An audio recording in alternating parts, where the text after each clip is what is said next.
Good afternoon, morning, or night, wherever and whenever you are.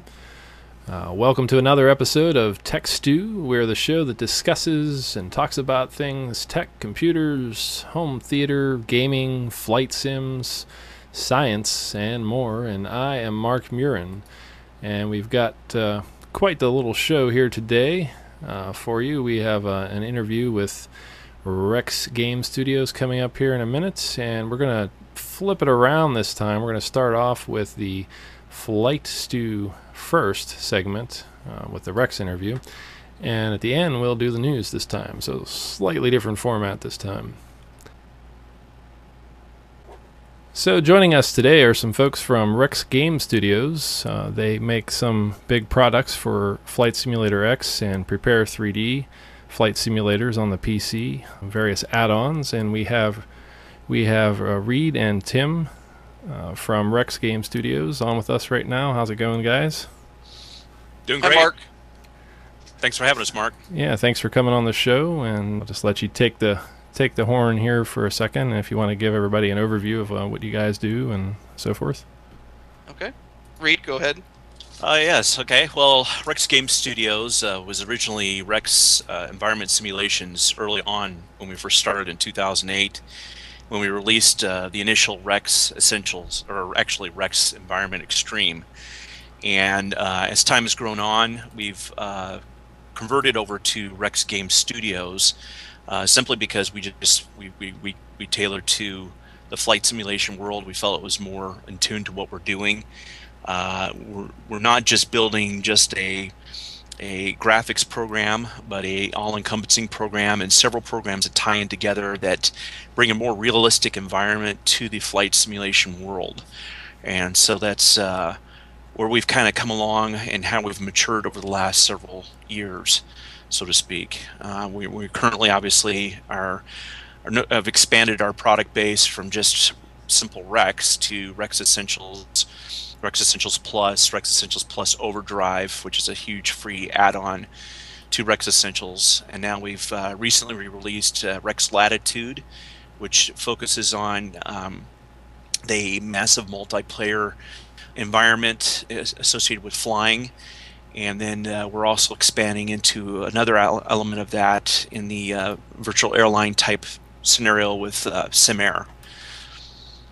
So we're growing pretty rapidly, and we've got some other plans too coming up down the road. So yeah, Rex. I've personally used Rex Essentials and Rex Latitude, two very great add-ons for Flight Sim. In my case, Flight Sim X. And I don't know if you guys want to dive into a little bit of what Rex Essential does in your latest release there, Rex Essential Plus Overdrive. Sure. Rex Essentials Plus, again, it grew out of Rex Environment Extreme, and we've expanded it dramatically from the initial release. What we've done is not only opened it up to just not only Microsoft Flight Simulator, but we also opened it up to Prepared 3D for Lockheed Martin's product, obviously, which are very similar. And we've not only just continued the flight planner, but we've enhanced that area by adding the ability to incorporate real flight plans through FlightAware. We've also done a lot of work to the just the back end side of things. We've created a platform called Rex Edge, which is a database server platform, which allows us to begin to expand upon other areas with this product and other products and share data back and forth between those products. And one of the things we've done with this platform and incorporated into Rex Essential is the ability to share your flight plans and also share your texture themes that you create within Rex Essential. Obviously, there's so many textures and combinations within Rex Essentials and Rex Essentials Overdrive that it's just almost impossible to try and get every single one. So it's great to be able to go in there, click the browse button, see what other people have created under different categories, and try those out and see if you like those or not, and so forth. So that's really great to be able to do that. Also with the flight plan environment, if you've imported a flight plan from a third-party product, or if you've created something within FSX or Prepared 3D, even in FS 2004, a flight plan that you really like, you can upload that and share that with the community that's out there. And it allows people to be able to just fly the same flight that you've done in the past. We've also expanded the weather dramatically, and a lot of that's more on the back end instead of up front. We've added now the ability to upload archive or history data, weather data. We've, for the last 3.5 years or so, we've been downloading and importing data into this data server from not only NOAA but also VATSIM, and not only just the surface data but also upper level data that we receive from weather balloons around the world. And so we allow this data to be queried against and used within the weather engine that we've created. And within the weather engine itself, we've expanded dramatically by allowing a lot more options for the users to modify the weather engine to be able to create more of a realistic environment, or to be able to create more of a antagonistic environment, if you would say, in flights, so to speak. Like if you really want to be bumped around a lot, there's ways of doing that. Or something that looks a little more mean looking with the thunderstorms, there's ways to enhance that, not only with just the textures, but also how we load those up within the flight sim environment itself. We've also added 2 modes in which to inject weather into the flight sim itself. We have the Weather Plus mode, which allows the user to take advantage of the weather theme environment, and there's some advantages to that because it doesn't do a huge FPS hit against the flight sim itself as it would load station by station. It's a one-time load, so and plus it reduces the whole flickering of the sky, so to speak. And allows us to do some unique kinds of procedures there that you can't do by the station-by-station mode. Within the station-by-station mode, we've also sped up that process. We had a little bit slower process with Rex Essentials. Rex Essentials was kind of our experiment with the whole database server, and we've learned a lot since then. And with the Plus edition now, we've been able to speed up the process of uploading and injection a lot faster. And we've actually enhanced it by now. We've added is synoptic and micro stations, weather stations, which allows us to fill in the gaps of the weather within areas that are lacking weather, such as deserts or oceans or areas that just don't have a lot of weather stations nearby, usually in the mountainous west of the United States or some other areas in Russia or South Asia and so forth, or even Africa. There's areas that don't have a lot of weather stations. We can fill in those gaps with those options there. So we've grown a lot since the original version with Rex Essentials Plus.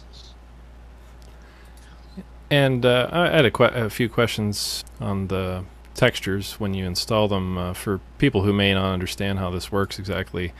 The texture installation mechanism, do you guys generally recommend that people actually do the flight plan and generate the weather on the fly and then the textures that go along with that, or just take a default preset and go with that all the time? Or are you better off, and is it more realistic to have it install textures every single time?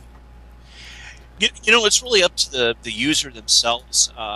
If you're looking for the most closest to the most real situation, weather out there, like what's outside the window, then we obviously recommend that you load up the weather, go into the weather section, and then click on the weather, the WX textures tab, because that'll actually looks at about 21 different parameters and then makes a decision based on that. What are the best textures for cloud, sky, water, all the textures that are in there actually, and decides what's best to use, and it will automatically install those into FSX.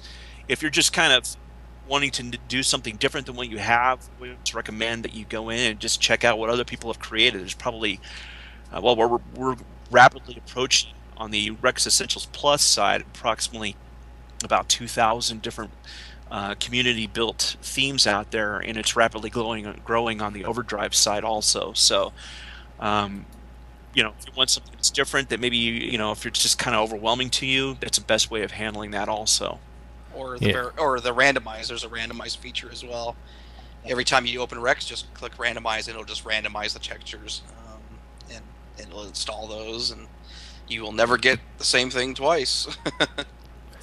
And I have to say that the weather generation, at least that portion, seems to be a bit faster, at least from what I've read and from what I've experienced on the Rex Essential version 3 so far.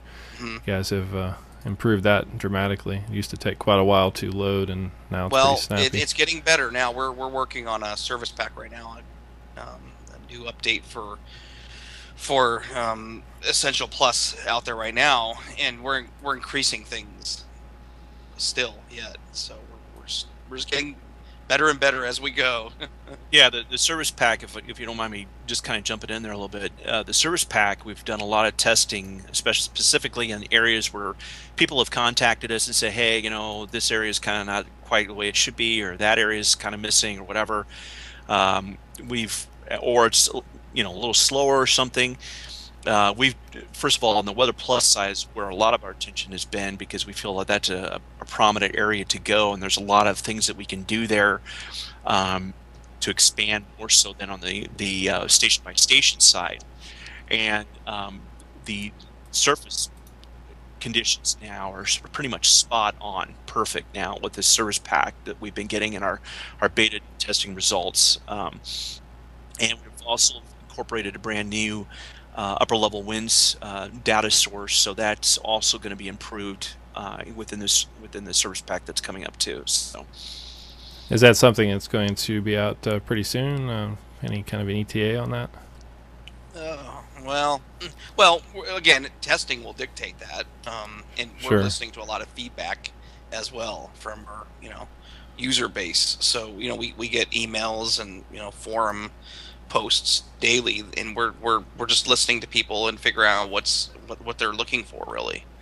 So Yeah. I don't really want to give a timeline, but it'll probably be after Christmas, possibly after the 1st of the year. Oh, okay. yeah, thing that's different. One thing too to add to that is this is specifically just a service pack that's related to fixes and so forth. We're not adding any features at all to this whatsoever. We might be making some tweaks and some enhancements, but the jump from Rex Essentials to Rex Essentials Plus was not just fixes, but also some features that we wanted to add along too. So there was a little bit longer time. So the turnaround for this should not be quite as long.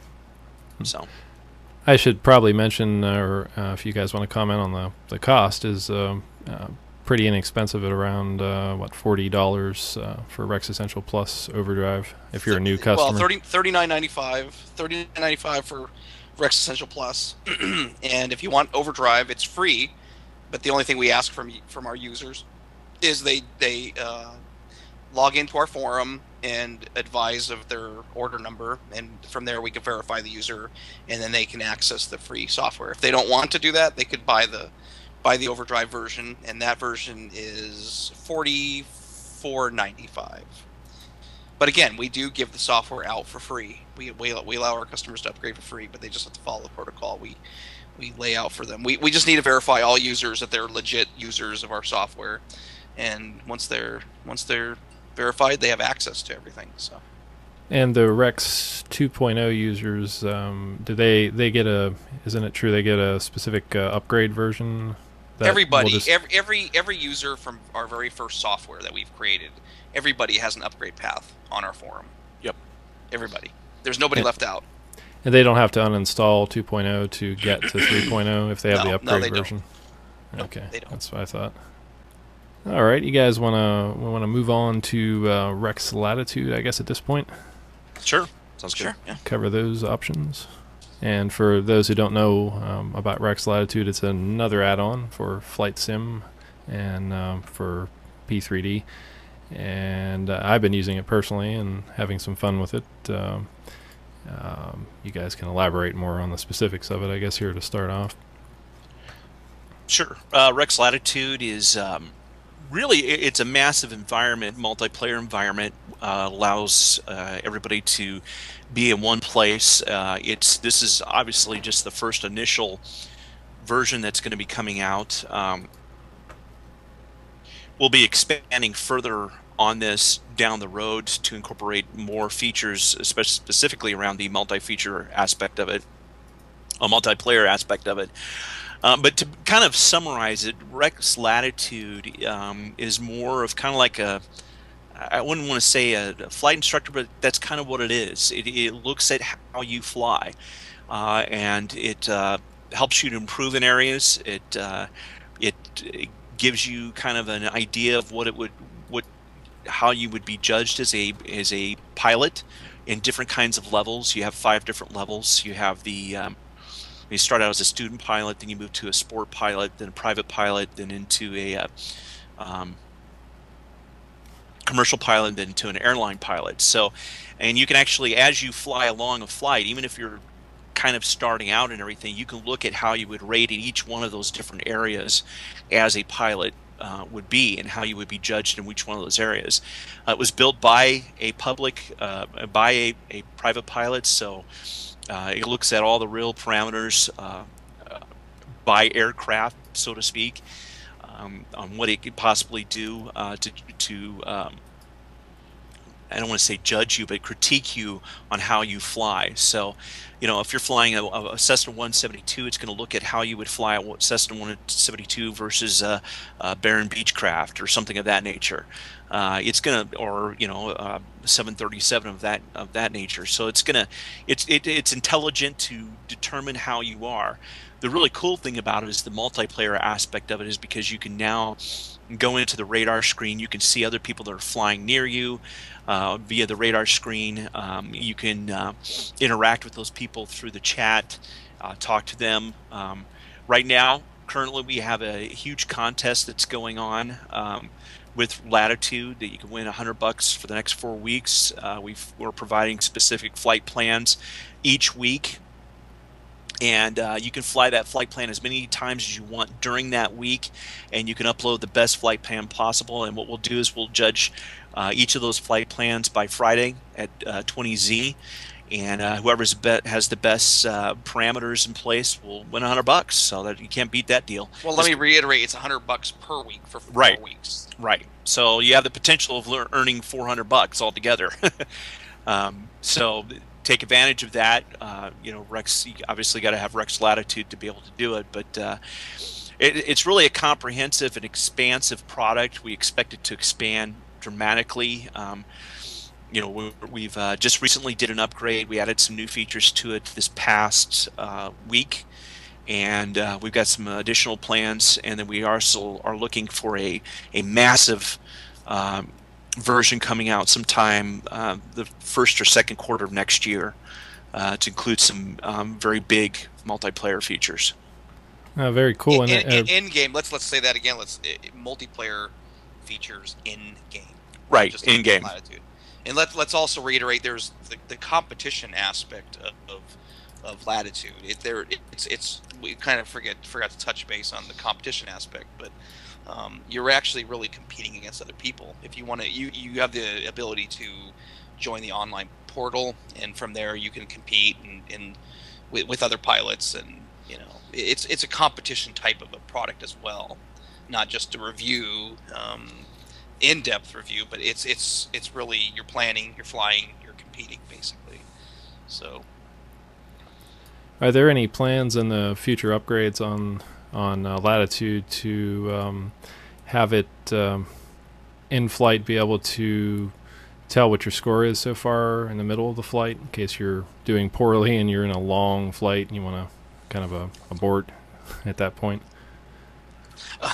If it's a 2-hour flight and you're about an hour in and you're at 35% on the skill level, then you might not want to keep going if you're really about the numbers, I guess. Sure. No, we're listening to feedback. Folks are giving us. We're keeping an eye on all aspects. We really want to touch on everything people want to see. Tell you the truth. Well, and you don't have to upload with the most recent update. You don't have to upload that flight. You don't even have to upload at all. I mean, you have the ability to say, "Hey, I don't want to upload this," or you can mark it to be not uploaded. Yeah, now you can delete it now too. So that's a nice feature to have if you don't want them in there. Period. Yeah. But the ability to not upload it at the end is nice. Although you guys are on the forums, they've talked about why it might be advantageous to upload, even if it wasn't your best score as far as the economics of competing online. I guess that's a Sure. whole other area, but yeah. Well, I've had good flights. I've had bad ones. I don't really care if I upload it. Heck, people can digest it. I mean, Yeah. Yeah, but there's sometimes when you're in a flight too, and the control stick's not working right or something like that, and you just like to be able to delete that flight at the end of your flight, in case you accidentally hit the upload all button, which I did one time, and I ended up resetting because I didn't have that many flights, so it was all right. But it's definitely great using Latitude, because it really does add a whole new dimension to using Flight Simulator, actually giving you a bigger purpose in flying, trying to do well every time you fly out and become a better virtual pilot each time. And well, when we were in alpha, Mark, when we were in alpha version, it was when we finally started actually using it and competing against each other. It was almost a scary feeling. You know, you'd actually be in flight sim and you'd care about your speed. You'd care about, you know, movements of the yoke, ailerons. I mean, you really actually cared everything you did, and it was almost it's a rush almost. And especially if you're flying against somebody else at the same time. Exactly. You know, I mean, you know, Tim and I, we've mentioned this before, but we've been on at the same time. We're talking on Skype as we're flying along, and we're flying to the same airport, and you know, we're able to see right there in real time how the other person's doing, and so you're always trying to adjust yourself and make yourself better, so that you're getting a better flight than that person. So it's a rush. Yeah, it's cool. Yeah, you're just not willy-nilly flying in flight sim anymore. You're actually you know how it is flight sim. You go in there, you start slewing around, you start looking around, you pan around, this and that. Well, now you're actually concentrating. You're like a real pilot, really paying attention to things. And I've noticed that's where the rush is. There's some questions floating around out there if maybe you guys are going to add penalties if you use autopilot in the future, that sort of thing, or does it allow for time compression? I actually don't know that answer for sure. I believe it's up to, I think 4. I think anything really? after that. Yeah, it only allows up to a certain level, and then you start being penalized. I'd forgotten exactly, really, but most of the diehards don't use time compression anyway, but some do. And it's in the manual. I know that for a fact. Okay. Which is very comprehensive, by the way. Yeah, it is a very good manual, very detailed. Very well.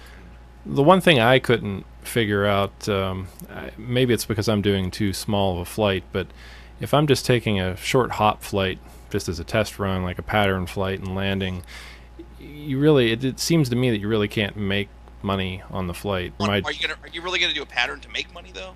No, not in real life, of course not. Yeah, exactly. That's what I'm saying. It's more like real life operations. So, do the pattern just to test it. That's great. I did a few like that. That's wonderful. I'm not expecting to make money off it. I'm expecting to see how I'm being judged, or how well I'm doing in that aspect of flight. But yeah, if you're going to want to make money, let's talk about doing a good flight plan. Flight plans and point to point and hauling cargo and so forth. That's what I assumed. Yeah. But just in the beginning when you're first learning the system and so forth, and learning how it judges, those little short hops are well. But I've noticed that mine's about around negative $25 per flight or something like that. You just wasted gas. Yeah, blowing gas, just flying around the airport. You can't make money cargo or passengers around, doing the patterns. Yeah, definitely not. Certainly not in real life. Well, we should put like a test mode or something, or like a pilot instructor mode, so that you're just judged on how your training goes, or like you're in a training position or something. Mm-hmm. So maybe that's something we can talk about later on. Yeah, definitely. Yeah, I've started using the operations section of it more so than in the past, trying to get a feel for that, where you enter in your fuel and try to calculate your fuel, like just taking short hops around the Pittsburgh area, because that's where we're located. And so it's you guys have mentioned in the manual that you're better off if you can use the operations flight planner and so forth. Yep. Yeah, definitely. That is that screen right there. Yeah, there we where go. you enter Yeah. the cargo information and so forth, and where you're going. Yeah, remember, you don't really have to do this. Understand, this is information that's also being fed off of Flight Simulator. So if you're using a third party, uh, you know, program that does this for you, it still will read that information real time. So just want people to understand that if you're using other software to do this for you, or you're using it within FSX, Latitude will update accordingly. So. And long term, I've seen it mentioned before. You guys are thinking, is this true, of adding the groups feature eventually for those who do Absolutely. the VA thing? I guess Yes, the virtual airlines. yes, For those who yes. don't know what that That's means. big. That's a big feature. That'd be great to get incorporated. We already have people asking about that, so we're definitely looking into it. And will there be? I know you can't talk much about it, but integration with SimAir eventually when that comes out. Yeah, we definitely have a lot on the table that we're talking about right now. We're just getting SimAir to the point where just we need to get further on SimAir. That our focus right now is on a service pack for Rex. Obviously, the service packs and update features for Latitude and SimAir. So we have those 3 products in the works currently. So we'll talk about SimAir. We just don't want to talk about how much integration at this point, how much we're going to be incorporating. Yeah, sure. I can understand. You guys are pretty busy right now. It's a lot of stuff up in the air too, with how much features we really want to. We don't want to cross paths. Basically, we don't. You see what I'm saying? We don't want to overlap, unnecessary overlap with the programs. So we're really planning. We're in the planning stages of that, and we just don't want to be held to something. Yeah, sure. I know what that's like because I work in IT, so try to give people predictions and they don't happen on time, and yeah. That's, well, we've done that in the past, and we've gotten a lot of flack for it. So it's we'll stick with that. Sure. Maybe give people a little bit of an idea of what, if you want to dive into this a little bit more, I guess. I've done it in some of my little overview videos, but in terms of Latitude and how it judges, maybe just a brief overview of like the stages, the en route, cruise, landing, like I have on the screen. After a flight, it gives you the results of how you did en route, how your approach was, and how you're landing. I know too much to dive into the exact specifics of each type of plane and what their operations are for each phase, but Latitude judges you in these various sections, and like in this example, this was a poor example, I believe. I'm seeing a lot of red there, Mark. Yeah, that was the very first flight I did, and yeah. I think now I'm up to about 67% average, but I've improved since then, obviously. Well, 67% is actually pretty good. Yeah. Well, to kind of give you, I mean, obviously, again, like you said, it'd be hard to go into every single detail.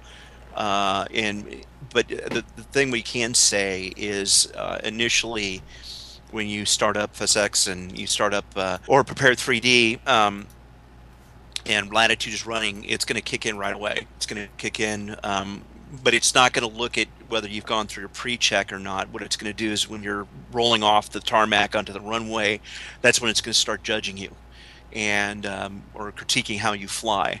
Obviously, it'll look at your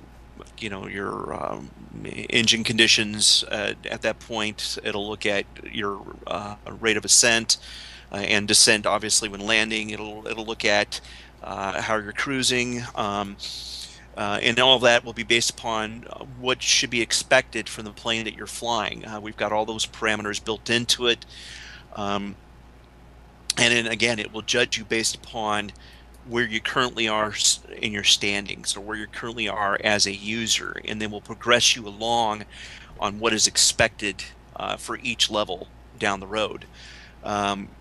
And then obviously we'll give you a kind of a quick judge on the different areas as if you were to have passengers or not. and whether you were successful in keeping them comforted or not. So, I mean, it's really kind of hard to give you details about how each parameter. It's not gonna throw failures at you. At this point, it's not programmed to do that or to surprise you. It's really to look at how you fly as a person with flight sim, as if you're really flying, and based upon real world parameters that are out there. It'll look at the weather conditions. It'll look at the winds, the sky, the precipitation. It looks at the runway conditions. Looks at whether you've run off the runway or not.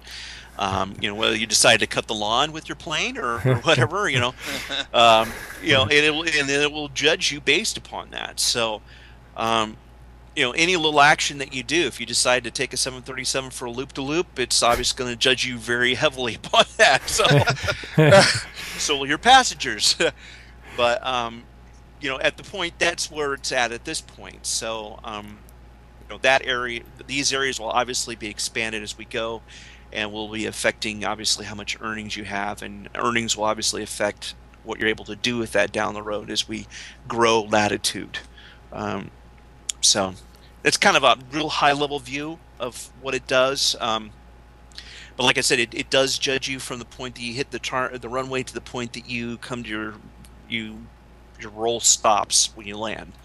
But as far as go ahead. Oh, sorry. I was just going to say, in terms of landing, if you decide to do a touch and go series, how does it handle that? Does it reset the approach the next time you come around? Is that how that would be? You have multiple. It knows exactly what you're doing. It knows that there's a touch and go. It's best to do that if your landing is going to be botched. It's best to do. Right. Like the real world. It's exactly. It's just Roger's just judging you as real world would judge you. You know what I'm saying?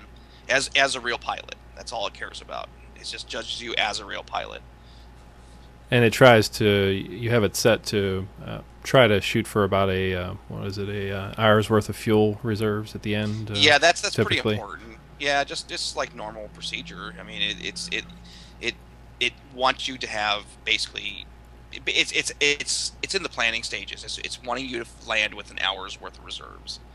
Yeah, John has been pretty specific to us. John, who's the developer for the actual program itself, it was very specific about the fact that he wanted that to be a criteria for it. And if you don't do that, it will hit you pretty hard if you are not within that limit. If you get way below that, you're going to be hit pretty hard in some areas. So that's pretty key. Yeah, that's. I was also wondering if you guys think you'll expand on the actual details section of report. It gives you some pretty technical terms. I guess if you're a pilot, you would understand these more or less, or if you use it more, you would probably understand what is meant in some of these. Well, actually, it's actually been dumbed down to a sense. I mean, already, but I understand where you're coming from. There's a lot of real world jargon and how you try and decipher this. But yeah, we're probably going to come up with a way to get the points across in a more clear manner. It's pretty clear though, if you're on a landing and it says you were decelerating at 400 feet a second, that there was probably a problem. That part's pretty obvious, I would say. Yeah. But sometimes if you're not up on your pilot skills, there's some in here you'd probably have to look up, but that's usually not too big of a deal. Yeah, we really, again, I can't stress enough, with really any product of ours, we really want to encourage users to take some time to read through the manual, to review the details of that. I know for Latitude there's a lot of details there about what everything does and what it means, and that's a good way to be educated so you know how to best. I find it, personally, going through manual, it's I mean, a lot of us don't have a lot of time, and we're busy, and a lot of us just, we don't have that kind of time to do that. But I find it entertaining and find it informative for me, especially in the area of flight. Even more so, it's like, wow, I didn't even think about that or something. It's very important, especially with Latitude, that you do that. That way you have an understanding where it's going to judge you or how to judge you or what this means when it says this, or so to speak, on the report. So. Yeah, I personally, like I mentioned before we started, someday I'd like to take some more flying lessons in real life, Latitude kind of drives that, so you're trying to understand, how to do the landing. So it forces you to kind of dig into the manual and dig into some online tutorials on actual flights. So it's invaluable in that sense, in terms of simulating the real world of what might come down the road if I eventually get back into taking flying lessons again. For me, it's been 19 years. I took 4 lessons when I was around 18 years old in I think a Cessna or something like that back then, and so Latitude is definitely a booster in that sense, because it forces you to kind of dig for information, which I've been doing slowly here over the last few months. Some people might be wondering if they're not too into Flight Sim or FSX or Prepare 3D. Do you guys those 2 platforms as being where you guys are going to stick with in near future, I guess, or any plans to go to any other platforms out there? Well, we're always looking at it, all the platforms that are available out there to possibly expand upon. Obviously, now that Microsoft has put the kibosh on flight, we see that obviously FSX and even FS 2004 still has a base to it. It's not dead by any means whatsoever. Those are areas always to grow upon, and now Prepared 3D. With their desires to integrate DirectX 11 into the product, they're going to be continuing expanding upon that. So yeah, that's a natural for us to continue to go that direction too. In regards to X-Plane, we definitely feel that there's a lot of potential there with not only just X-Plane 9, but X-Plane 10. Right now, as a company, we're pretty focused on FSX and Prepared 3D. I think once we get beyond SimAir, we'll be able to expand a little bit further on other platforms, because you've got the guys from Infinite Flight that have a product, and even though it's not for the PC that's out there, but they've got a really healthy mobile environment that's going on there. There's also news recently about Aerofly expanding their product and expanding their base to third-party developers. We definitely want to look into something that's there too. So, and then who else? Whatever else that comes up on the horizon. We don't want to, we just want to see the environment grow and the platforms grow and become more and more realistically. And whatever we can contribute as a company to that, that's our desire. To make it more realistic. We believe we've excelled in a lot of areas with textures and weather, and we're still growing in those areas, and we want to be able to enhance those other platforms as much as we possibly can. Yeah, it's surprising to me. Flight Sim X 2006 it was released, and here we are in 2012, and it's still a very viable platform. And some people have managed to get DirectX 10 working. In fact, I've got it working pretty well on my system too. So it's giving it a little bit of a boost for life there. So it's great to see these kind of add-ons that you guys are churning out here for Flight Sim X. Yeah, I hope that. I'm hopeful that maybe Microsoft will be able to come back to this, and obviously there were some decisions made with Flight that I think ultimately killed the product, but I'm hopeful that maybe they'll be able to come back and do something with it, or maybe even another company. Maybe they'll sell it off to somebody or whatever. I don't know, but it would be great to see another version of Microsoft Flight Sim come out that we could grow upon.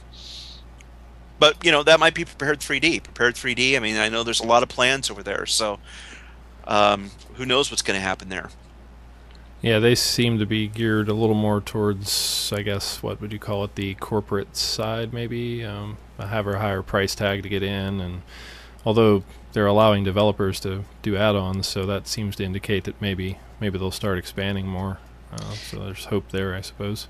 Yeah, they do have the academic version over there, so there's always that opportunity on that level. But we just don't know what the future's going to hold. It's always encouraging and bright to see what's happening, and like I said, there's always new add-ons coming out. So at least it's positive right now. That's a good thing.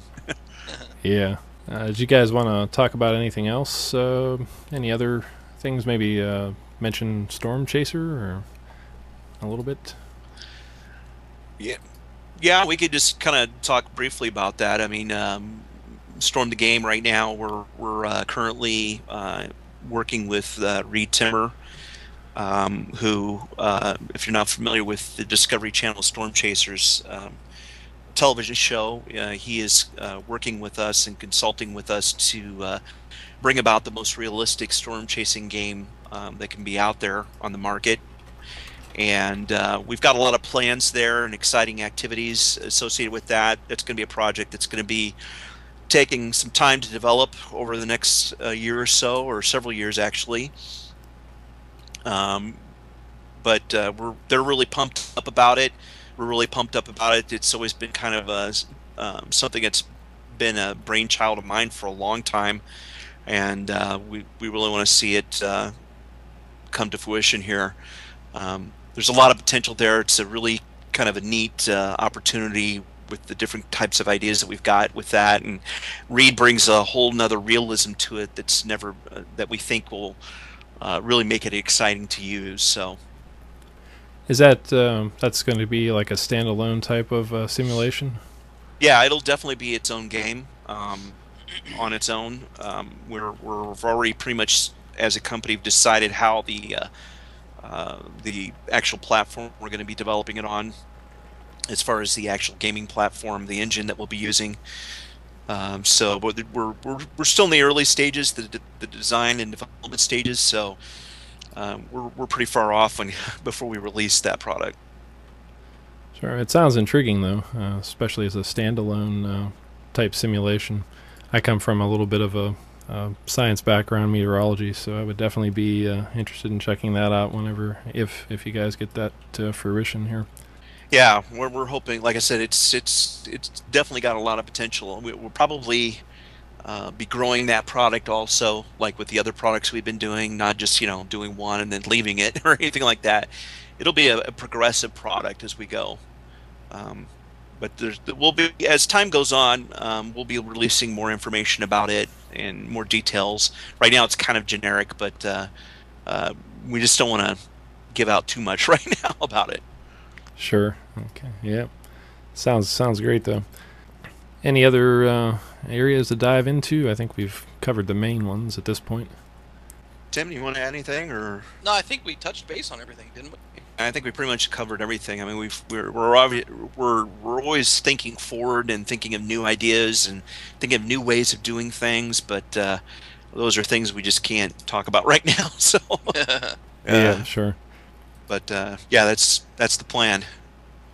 All right. Well, thanks for coming on the show. I appreciate you guys coming on. We want to let you. We've had the address up on throughout the show, but that's how you can reach you guys at www.realenvironmentextreme.com with an X, no E in there, right, for the extreme part.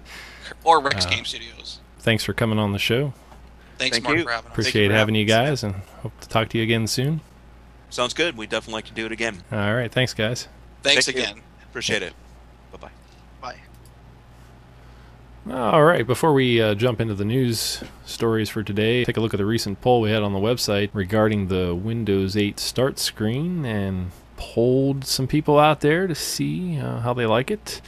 And 68% want their start menu back, and 23% said they love it, and about 8.7% said that they liked it, but it took some getting used to. So clearly the majority out there would like their start menu back. Now, what's not clear based on this, I guess, is whether or not they refer to the start button or the actual start screen. The question was geared towards the start screen. Myself personally, I still think that the start screen is actually grows on you after a while, but I do like using the custom shell.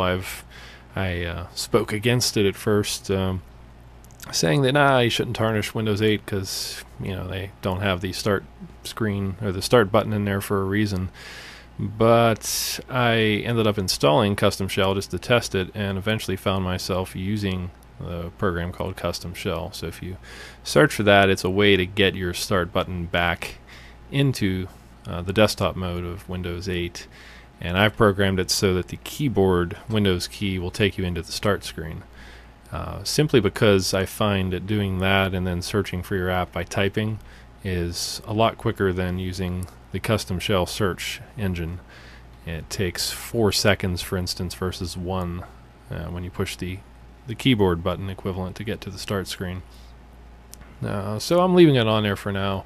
I like to organize the actual program items in the custom shell menu. That way they line up in the all apps view of the actual start screen. And before I had shortcuts just pointing to the folders on the hard drive, and custom shell makes that a little bit easier to get to. So we're gonna move on and see what is cooking in the tech stew this week and fire up the top news stories. Program complete. Enter when ready. Our first story is that of Nintendo Tvii, or Tvii is how it's pronounced. Launched today, December 20th in the USA. Nintendo of America launches Tvii for the Wii U on December 20th. It's the app that was first introduced back in September, intends to tie all of your current media services on the Wii U, various streaming services, your cable box, your DVR, into a single cross-searchable application. At launch, the service will tie Hulu Plus and Amazon Instant Video, but Netflix and TiVo are skipping this little party until early 2013, specifically January for TiVo. Nintendo TV was given a December 8th launch date in the home country of Japan, lining up with the new console. TV service notoriously missed the launch of the console everywhere else in the world, remaining absent after many of these support services were already added as apps, individual apps. Like those apps, Nintendo TV wasn't built by Nintendo itself, but in partnership with i.TV. It's unclear what led to the delay on this service, but it's finally here just before Christmas. Basically, it'll tie together and stream live TV from one app. You'll be able to access your DVR through the Wii U eventually, and it'll have TV tags, something new. And according to Nintendo, it's a concept that revolves around experiencing moments as they unfold in the program you're watching. You can tag that event, such as a plot twist or a hilarious moment in a comedy, and as you're watching, moments will unfold. The gamepad in Nintendo TV capture these moments that are selected by the user. Once they exist, viewers can engage on them in social arenas and deepen their experience with information about what just happened. Overall, this is pretty cool for Nintendo. I've been not really on board the hardware bandwagon for the Wii U, but some things like this should give it a pretty competitive edge with things like the Xbox 360 in terms of media ability, and these are kind of intriguing, so it'll be fun to watch how this plays out as it's released today. Let's move on to the next story here, and that is DARPA's robotic mule. The legged squad support system called LS3, and the agency has showed off some new functionality in a YouTube video. The new functionality includes the ability for it to basically obey commands, which is rather cool. And let me just jump to that video here. Or not. No, here it comes. Alright, there we go.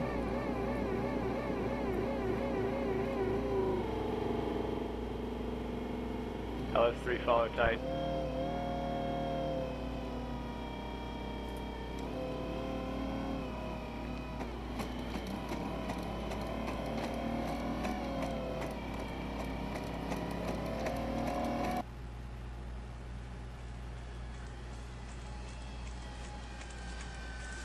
Apparently the robot can survive a fall in mud as well.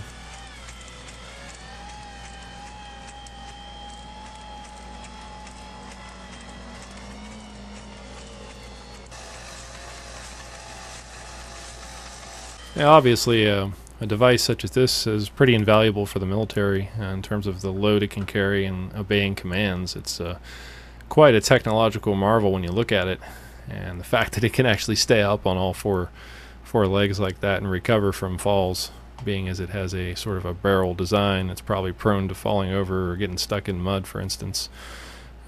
So that's pretty interesting. That's the folks at DARPA.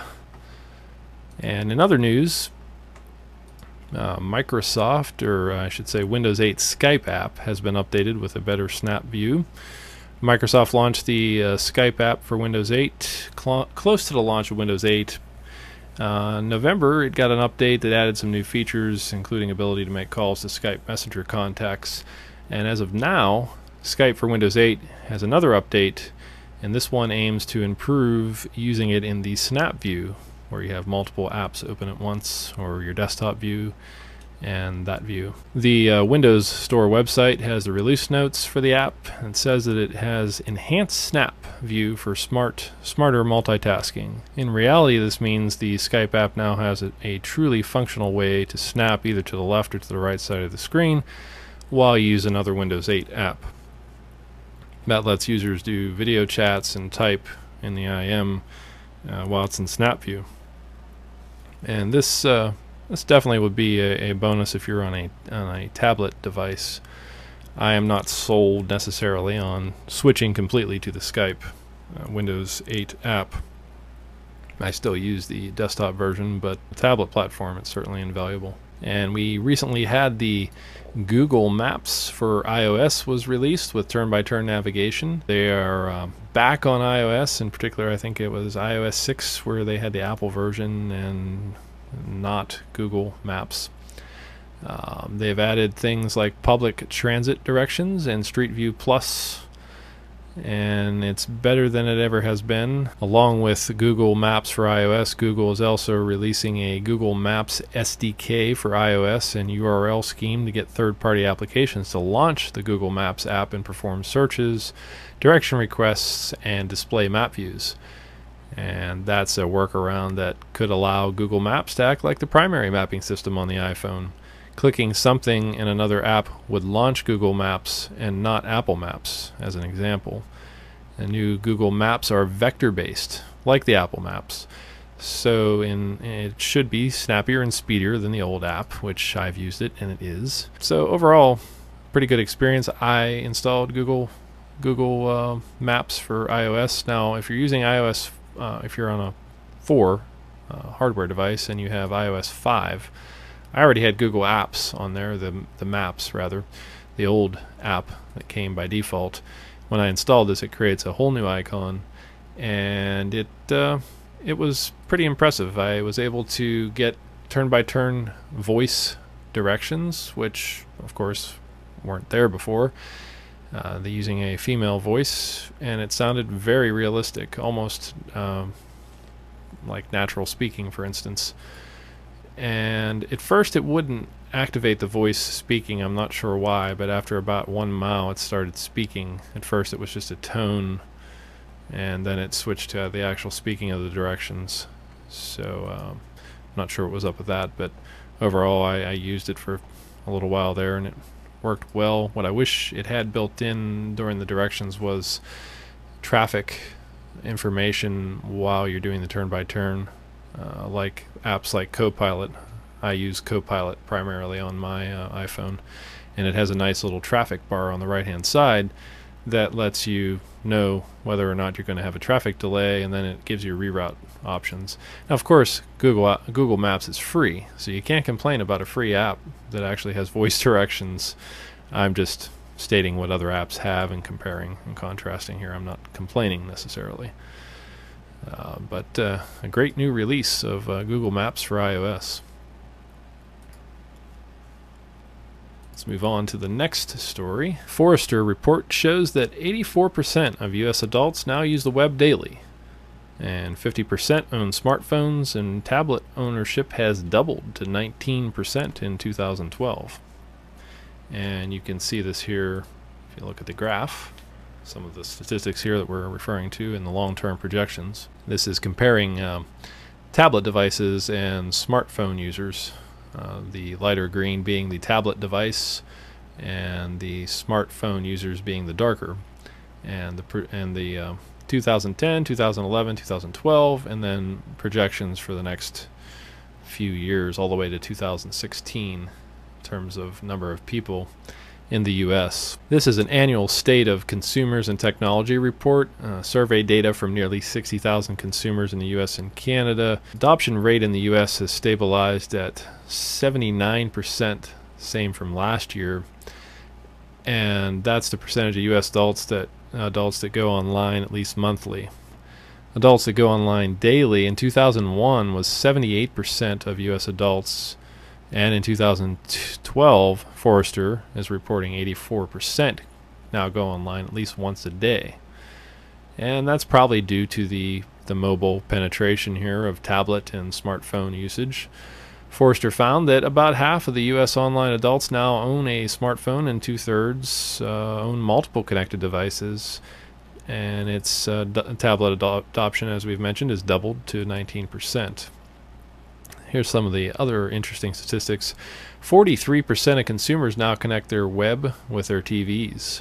Forrester says most users rely on their game consoles to do so, 42% from Xbox, PS3, etc., while connected TVs are at 19%, and internet-connected set-top boxes like Roku, Apple TV are only being used by 14%, which is sort of a surprising statistic there with Roku and Apple TV.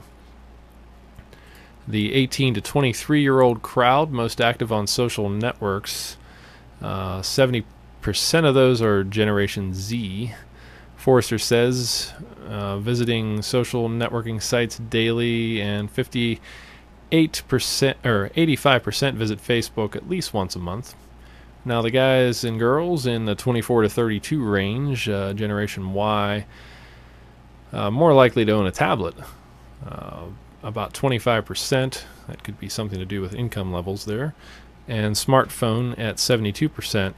Generation Xers, 33 to 46. Those are most likely to spend their money by shopping online. Yes, we like to stay home if we're Generation Xers. Easier to shop online. An average of 561 in the last 3 months compared to an average of $449 for all of U.S. shoppers.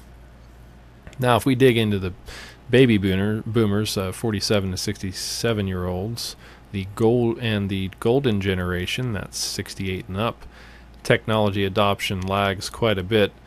Older online adults, for example, are most likely to use desktop computers at home and less likely to own tablets and smartphones. Makes sense.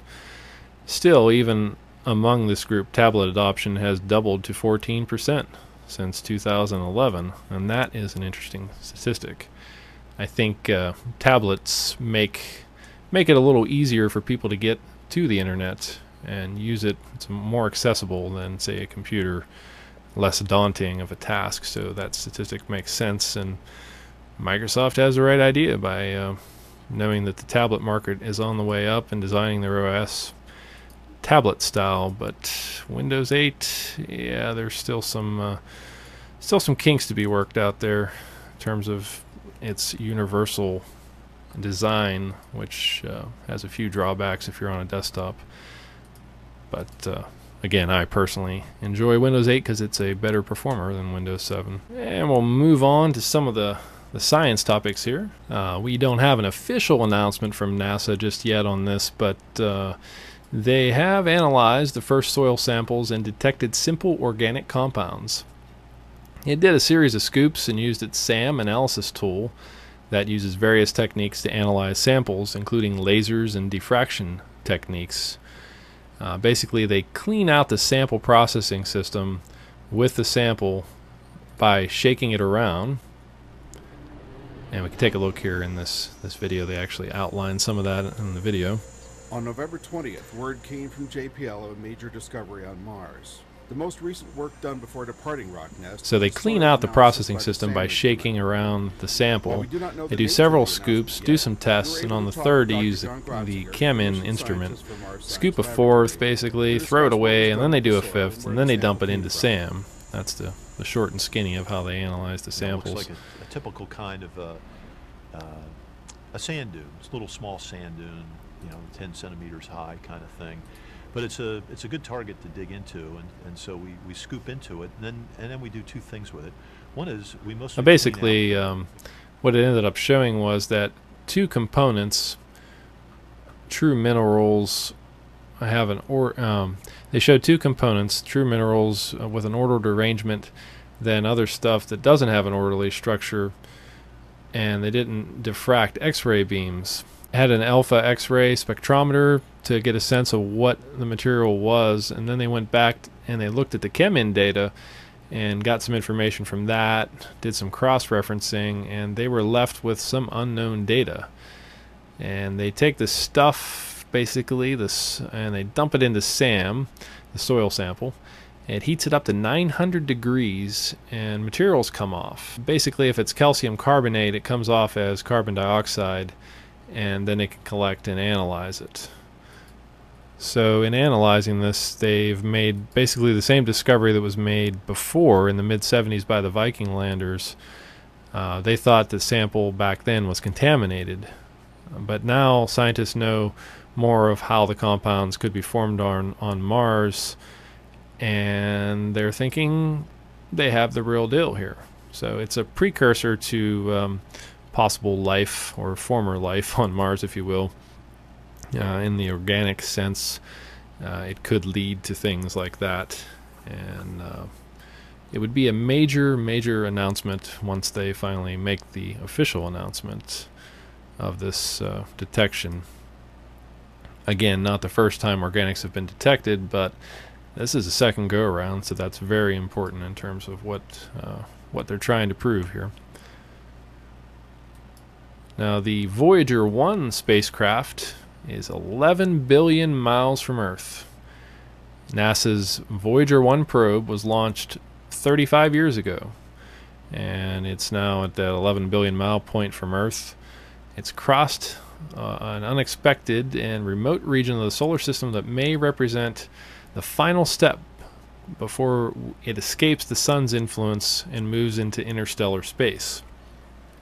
Now, this region is believed to be a magnetic highway, allowing high-energy charged particles from ancient supernova explosions to move into the sun's sphere of influence, and lower-energy particles to move out into deep space. This is, according to project scientist Ed Stone, he said that this is really another exciting step in the Voyager's journey of exploration. Voyager's discovered a new region of the heliosphere that we had not realized was there. The magnetic highway, or magnetic field of the sun, that we're still inside apparently, but the magnetic field is connected to the outside. So it's like a highway letting particles in and out. And Voyager 1 and sister ship Voyager 2 have been moving through the region known as the heliosheath. They're heading towards the realm where outward velocity of the solar wind has dropped to near zero. And what we have in front of that is the heliopause. That's the boundary between heliosphere and the interstellar wind the sun and its solar system are moving through. And then we have another area called the bow shock, where the interstellar wind crashes into the heliosphere. So there's yet another layer that they're basically discovering thanks to Voyager 1 between the heliosphere and interstellar space. So it's almost there. It's on the way out. And pretty exciting. Took 35 years to exit the solar system, or nearly there, I should say. And once it's outside the heliosphere, low-energy cosmic rays should be detected that were unable to make it into the solar system due to the shielding effect of the sun's magnetic field and the solar wind. So that'll be some interesting data, and that'll come from the instruments on Voyager. Another big discovery is that water ice has been found at Mercury's North Pole, and you can go ice skating there on the North Pole. They've suspected for many years that there have been vast deposits of water ice on the planet closest to the sun. You wouldn't think that, though, in practice. You think Mercury, and you think, how in the world could there be any ice or water on Mercury? Well, temperatures on Mercury can reach 800 degrees Fahrenheit, or 427 Celsius. But around the North Pole, in areas permanently shielded from the sun's heat, messenger spacecraft from NASA found a mix of frozen water and possible organic materials, too. That's the other big item here. Evidence of big pockets of ice is visible from a latitude of 85 degrees north up to the pole, with smaller deposits scattered as far away as 65 degrees north. It's pretty exciting detection, and they're going to be gearing observations in that area to get a better look over the next few months. Researchers also believe that the South Pole has ice, but Messenger's orbit has not allowed them to obtain measurements from that region yet. And so pretty exciting. Find water ice on a planet that is 800 degrees in the sun, that close to the sun. And there's some similarities about water ice there to the moon. Of course, we found water ice on the moon as well. And Messenger is using a neutron spectrometer to spot hydrogen, which is a large component of water ice. And the temperature profile unexpectedly showed that dark volatile materials consistent with climes in which organics survive are mixing in with the ice. And that was some exciting stuff for NASA scientists. Organic materials are life's ingredients, just like we mentioned with the Mars story. Though they don't necessarily lead to life itself, some scientists think that organics bearing comets once established life here on Earth. And the presence of organics is also suspected on airless distant worlds such as Pluto.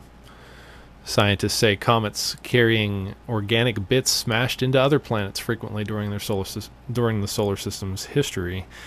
And researchers are working to determine if they saw organics on Mercury. So far they suspect the water ice is coated with a 4-inch blanket of thermally insulating material. And there'll be more studies coming from this, but they could have organic materials such as amino acids. So we're going to move on and jump into the picks of the week for this week, and we have got a few. The first one is Windows 8. If you want to customize the start screen for all users, there's a way to do that. So if you have multiple people logging into the machine, or if you're in a domain in a corporate environment, there's a way to do this, and I'll have this up on the website pretty soon as well. Basically, I have the general description here, but there's a file called the apps folder.itemdata-ms file, and you can find that in your profile, app data, local, Microsoft, Windows. That file is basically your start screen.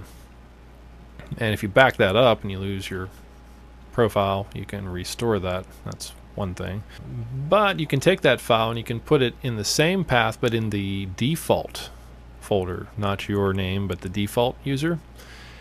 And we can set it to read only. We take a copy of that, set it to read only after you've customized it to how you want it to look.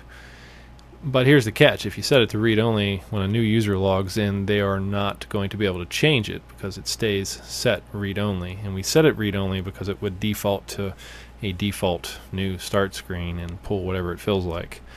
So to get around this, you can either have the user log in and then undo the read only feature of it, or if you're lazy, and you do it for a lot of people, you can open up the registry and go to the HKey LM local machine software, Microsoft Windows, current version, run, basically where the machine run commands are. Create a new entry and add this command that you see on the screen here, basically changing the attribute from read-only to not read-only. And when the user logs in, that command gets initiated, and voila! They can change their start screen as much as they want. And we have another tip of the week. This one would be the web pick of the week, and that is a new site called Infogram, and that's infogr.am. I think it's currently in beta. You can pick from templates, make charts, videos, and maps, and put them on your blog or your website. Make animated online charts, hover over the charts, and the information pops up. It's pretty cool. You can import data from Excel or CSV files, edit with an online compatible Excel tool that they have, and embed them in your articles like I mentioned. And that is the Infogram site. So pretty interesting site. They have some examples of their work out there. You can check it out. And coming up to the end of the year, this will probably be the last podcast for 2012. So we look back and ponder what were the top stories for this year, I guess. Tech and science. There were quite a few top stories this year, and I just jotted down a few of them here. One of the big ones, of course, is Windows 8. We had the big Windows 8 release coming back in October 26th.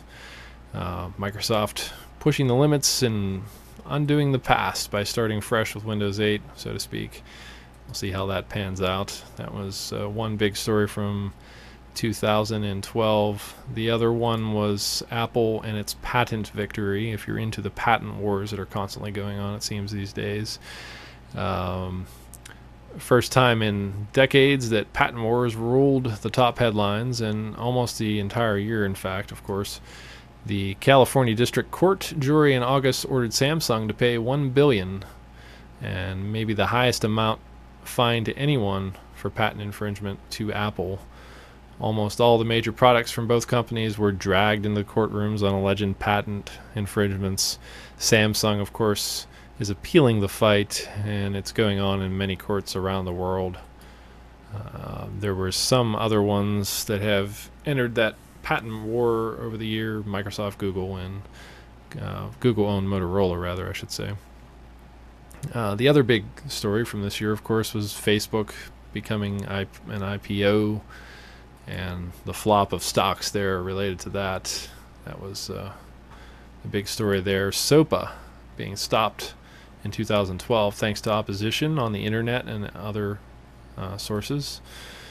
Then we had science. Astronomers discovering the habitable super-Earth, HD 4307G. There were some big discoveries where our number of planets we've discovered to this point has really jumped through the roof.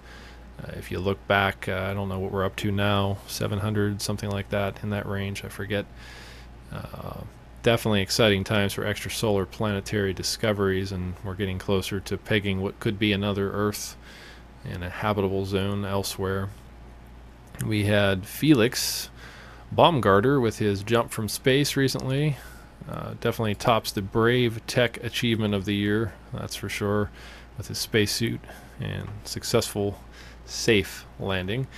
Curiosity cannot go unmentioned here. Curiosity being the truck-sized rover roaming around looking for organics on Mars right now. And we had the SpaceX docking with the space station.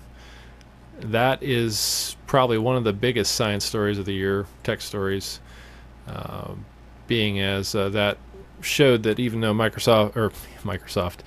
though NASA had lost funding for program and no more space shuttles, that now we have a way to get to the space station thanks to SpaceX and a private corporation, and that paves the way for others to follow.